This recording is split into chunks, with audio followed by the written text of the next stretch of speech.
फरमाइएगा कि पहला तो सवाल मैं आपसे यही करूंगा कि ये जो एक डॉन न्यूज़ में पहले एक एनालिसिस पब्लिश हुआ और आज कुछ हलकों की तरफ से एक दावा ये सामने आया है कि ऐसा हो चुका है और आईएमएफ ने कुछ अपने कंसर्न्स कन्वे किए हैं।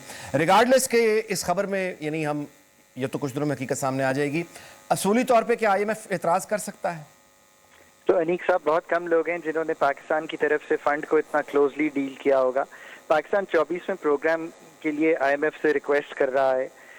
ये कोई खुशाइन बात इसलिए नहीं है, एक तो कर्ज लेना वैसे ही मतलब भारी पड़ता है, दूसरा कर्ज उस डॉक्टर से लेना जो doctor of the last resort हो या आप समझें आईसीयू का डॉक्टर है, तो आपकी मईशत जो है वो ऑब्वियसली बहुत चैलेंजेस का सामना कर रही है, तो आप उस डॉक्टर के पास जा रहे हैं।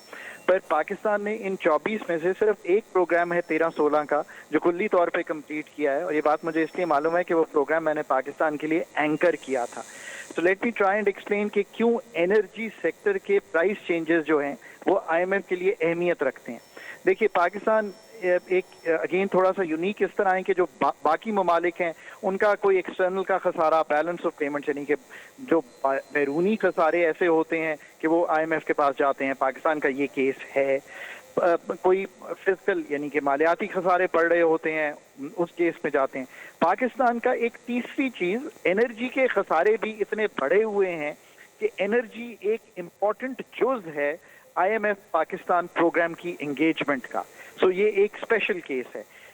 आईएमएफ खुद कोई ज्यादा जिसे आप कहेंगे ना सलाहियत या उनके पास कोई ऐसी कैपेबिलिटी नहीं है। वो वर्ल्ड बैंक और एडीबी को यूज करता है to get to Pakistan energy sector challenges to sort them.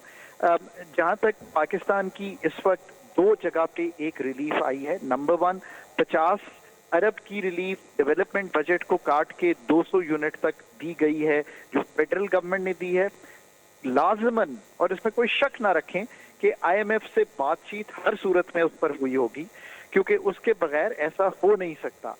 यही हुकूमत जब पीडीएम 1 थी तो आपको याद होगा कि एक आईएमएफ ने रिफ्यूज कर दी थी एनर्जी क्रॉस सब्सिडी जब उस वक्त के अथॉरिटीज ने बात की थी। सो ये 50 अरब की रिलीफ जब आई होगी तो बिल्कुल बात हुई होगी, और वो तो फेडरल की थी। जब पंजाब की रिलीफ आई होगी तो अगर बात नहीं हुई होगी तो आईएमएफ ने क्वेरी भेजी होगी, इसमें कोई अनहोनी बात नहीं है। और if I was on Pakistan authority side तो मैं पहले ही उनको बराबर कर देता कि हम ये करने जा रहे हैं, ये हम एडीपी यानी कि एनुअल डेवलपमेंट बजट में से फंड्स निकालेंगे। बजट के खसारे पर या जो प्रोविंसेस ने हमें एक सरप्लस क्रिएट करके देनी है फेडरल गवर्नमेंट को, जो प्राइमरी सरप्लस जो आईएमएफ से तय हुई है, उस पर कोई इसका असर नहीं आएगा, इसलिए ये आप हमें करने दें। और मैं समझता हूँ बहुत मतलब इसको बेहतर समझता हूँ दूसरों से। मैं अब भी इंटरनेशनल लेवल पे वॉच करता हूँ पाकिस्तान को, और whenever we can push things through कि आईएमएफ उसको मान लेगा और मुश्किल नहीं डालेगा। जो इस वक्त डिले आ रहा है उसका जो ताल्लुक है वो 26.2 अरब डॉलर से है। ये भी नाजरीन को बिल्कुल क्लियर कर लें।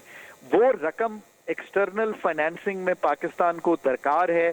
मालियाती साल जो अभी आपने शुरू किया है, जो अगली जून तक चलेगा, उसमें कुछ कमिटमेंट्स में कमी है 2 अरब डॉलर की, और we have been asked to find those extra 2 billion जो हम सऊदी अरेबिया और कमर्शियल बैंकों से लेने की कोशिश कर रहे हैं। एक 12 अरब डॉलर की कमिटमेंट यूएई, 3 अरब डॉलर मेरा ख्याल है, 5 अरब डॉलर सऊदी अरेबिया और 4 अरब डॉलर जो है चाइना, इन्होंने रोल ओवर करना है और executive directors of the board को वो कमिटमेंट देनी है। ये दो चीजें होनी है। एनर्जी पे जो तसल्ली देनी है वो देनी है। अगर ये सब काम अगले चंद दिन, चंद हफ्ते, 1 माह, 1.5 माह में हो जाएगा तो पाकिस्तान बोर्ड की अप्रूवल के लिए जो डॉक्यूमेंट्स कंडीशनल हैं वो कंडीशन फुलफिल हो जाएगी and we can move on. I think 2 चीजें जो अथॉरिटीज डिफरेंटली कर सकती थी वो एक ये थी कि आई थिंक अगस्त की डेट शायद उस वक्त देने की जरूरत नहीं थी, ताकि जब सितंबर की कंफर्म डेट आती, जब बोर्ड के उस पर आ जाता तो तब बेहतर होता, सो दैट जो इस वक्त एक जैसे कहेंगे डिस्कम्फर्ट है कंट्री में, वो ना होता। पर हमने अब बहुत डिटेल में एक्सप्लेन कर दिया।